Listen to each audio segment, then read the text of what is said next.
রামকৃষ্ণ আশ্রম কৃষি বিজ্ঞান কেন্দ্রের মুকুটে জুটল নতুন পালক। জাতীয় স্তর থেকে এলো প্রথম পুরস্কার। দশকের পর দশক ধরে গ্রামীণ মানুষের আর্থসামাজিক হাল ফেরাতে কৃষিকাজের বিভিন্ন উন্নত প্রযুক্তি নিয়ে হাতে কলমে প্রশিক্ষণ ও নানাভাবে কৃষকদের স্বার্থে কাজ করে চলেছে দক্ষিণ চব্বিশ পরগনার নিমপিটে অবস্থিত রামকৃষ্ণ আশ্রম কৃষি বিজ্ঞান কেন্দ্র। কৃষি নির্ভর সুন্দরবনের বহু গ্রামে করুণ দশা হয়েছিল ভয়াবহ প্রাকৃতিক বিপর্যয় আয়লার পর। চাষের জমিতে নোনা জল ঢুকে অনাবাদি জমিতে পরিণত হয়েছিল। রামকৃষ্ণ আশ্রম কৃষি বিজ্ঞান কেন্দ্রের ঐকান্তিক প্রচেষ্টায় সেই অনাবাদি জমিতে সহনশীল বীজ চাষের উন্নত প্রযুক্তির মাধ্যমে সেই অসহায় চাষিদের মুখে হাসি ফোটাতে পেরেছিলেন তারা। তাদের সেই কর্মকাণ্ডে তারা বেছে নিয়েছিলেন বনঘেরি নামক একটি নদী তীরবর্তী গ্রামকে। সম্প্রতি হায়দ্রাবাদে অবস্থিত ভারত সরকারের কৃষি বিষয়ক সংস্থা ম্যানেজ এগ্রি ফিল্ম ফেস্টিভ্যালের আয়োজন করে। সেখানে 4 শতাধিক প্রতিযোগীদের মধ্য থেকে নিমপিট রামকৃষ্ণ আশ্রম কৃষি বিজ্ঞান কেন্দ্রের বানানো বনঘেরি গ্রামকে ঘুরে দাঁড়ানোর যে গল্প তারা উপস্থাপন করেছিলেন তা সার্বিক বিচারে প্রথম স্থান অর্জন করে। The forest depend mostly upon fishing and rice-based farming system.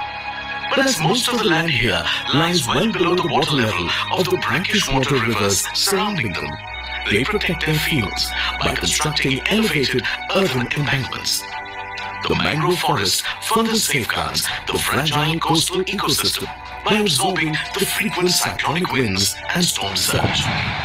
এই পুরস্কারের ব্যাপারে রামকৃষ্ণ আশ্রম কৃষি বিজ্ঞান কেন্দ্রের মুখ্য বিজ্ঞানী ও বিভাগীয় প্রধান ডক্টর চন্দন কুমার মণ্ডল গ্রামীণ কৃষি সমাচারকে একান্ত সাক্ষাৎকারে জানালেন তাদের সেই গর্বের কথা।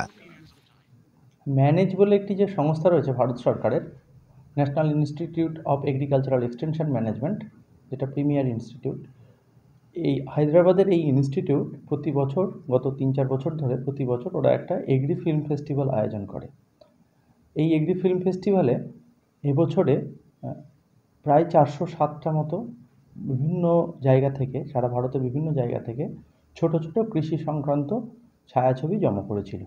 এবং এর ভিতরে আমাদের একটি ছোট ইংরাজি ভাষাতে ছোট 10 মিনিটের একটা ছায়াছবিও জমা হয়েছিল, যেটা হলো যে Bonogheri the journey of a climate smart village.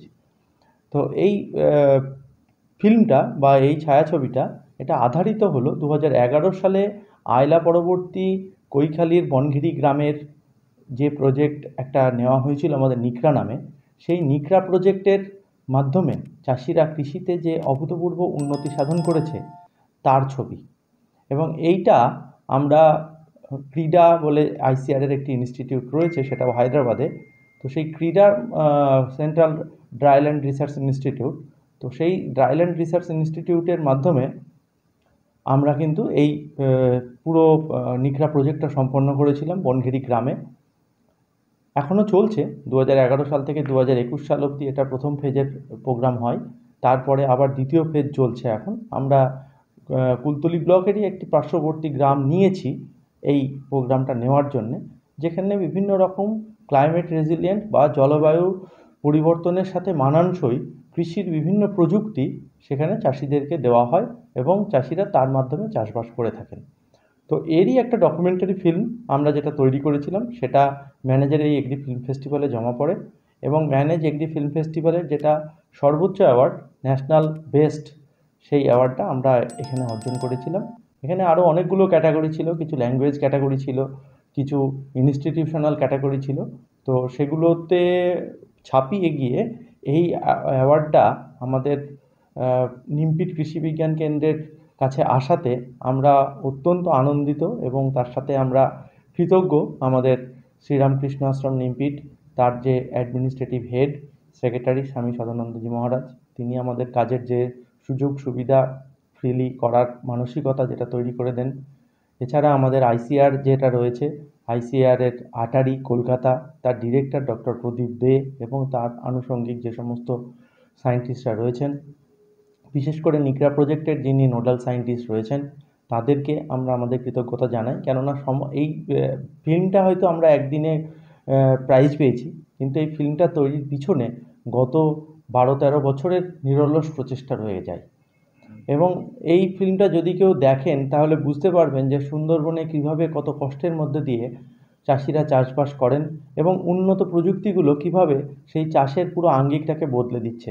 আপনারা যারা সুন্দরবনে কখনো এসেছেন বা আসেন তারা মানে যদি অভিজ্ঞতা থাকে বুঝতে পারবেন যে 2009 সালের আয়লাতে কিভাবে গ্রামের পর গ্রাম নোনা জলে প্লাবিত হয়ে গেছিল, এবং সেখান থেকে যে আবার কৃষিকাজ ফিরিয়ে আনা এবং তারপরে সেই জায়গাটাকে এখন এমন একটা জায়গাতে পৌঁছে দেওয়া সেই গ্রামগুলোকে, যেখানে একটা বড় হাট তৈরি হয় প্রতি বছর এই উচ্ছে, লঙ্কা, এই সমস্ত ফসলগুলো প্রচুর পরিমাণে, ঢ্যাঁড়স, এগুলো সব ওখানে বিক্রি হয়। চাষিরা প্রচুর পরিমাণে সবজি এখন উৎপাদন করছেন, বিক্রি করছেন, এবং আরও আধুনিক প্রযুক্তিগুলো তারা গ্রহণ করছেন। মাইক্রো ইরিগেশন সিস্টেম, মালচিং, পলিমালচিং ইত্যাদি ইত্যাদি, সোলার পাম্প, এই সমস্ত টেকনোলজিগুলো কিন্তু এখন তারা আমাদের এই কৃষি বিজ্ঞান কেন্দ্রের সহায়তায় নিয়েই চলেছেন। গত 2022 সালে একজন দুজনকে চাষিকে তারা পুরস্কৃত করেছে ইন্ডিয়ান এগ্রিকালচারাল রিসার্চ ইনস্টিটিউট থেকে। ক্রীড়া হায়দ্রাবাদ থেকে দুজন চাষিকে পুরস্কৃত করা হয়েছে। এবছরে Indian institute of horticultural research, সেখানে ন্যাশনাল হর্টিকালচার ফেয়ার রয়েছে 5 তারিখে, সেখানেও আমাদের এই নিকড়া গ্রামের দুজন চাষিকে সংবর্ধনা দেওয়া হবে। তো এই সবটাই হলো কিন্তু আমাদের এই যে ক্লাইমেট রেজিলিয়েন্ট টেকনোলজি যারা চাষিরা গ্রহণ করছেন তারই ফলশ্রুতি। আপনাদের যে সমস্ত প্রজেক্টগুলি যার ফলশ্রুতি হিসেবে আজকের আপনাদের এই প্রথম পুরস্কার নিয়ে এসেছে, তাদের সামান্য লাইভলিহুড আপনারা তুলে ধরার চেষ্টা করেছেন ম্যানেজ ফিল্ম ফেস্টিভ্যালে।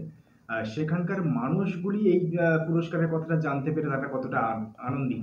পুরস্কারের কথা তারা জানতে পেরে তো ভীষণই আনন্দিত, এবং আমার খুব বলতে ভালো লাগে যে আজকে এই সমস্ত জিনিসের দৌলতে আমাদের বনখেড়ি গ্রাম, সেখানে ইকো ট্যুরিজম শুরু হয়েছে, এবং বিভিন্ন জায়গা থেকে লোকজন এসে সেখানে গ্রামের ভিতরে থাকার জন্যে বন্দোবস্ত চাষিরাই তৈরি করেছেন, সাধারণ মানুষ। এবং একটা এই যে প্রচার, কৃষির শুধু উন্নতি হচ্ছে না, একটা বিরাট ট্যুরিস্ট স্পটের মতন জায়গাটার একটা গুরুত্ব পাচ্ছে। এবং তার সাথে সাথে কিন্তু আমাদের এই চাষিরা তারা বিভিন্ন জায়গাতে যে স্টেজে উঠছেন, মঞ্চে উঠছেন, প্রধানমন্ত্রীর সাথে কথা বলছেন, লাইভ প্রোগ্রামে কথা বলছেন, এটা একটা তাদেরকে অন্য মাত্রা দেয়, অন্য মানসিক জোর তৈরি করে।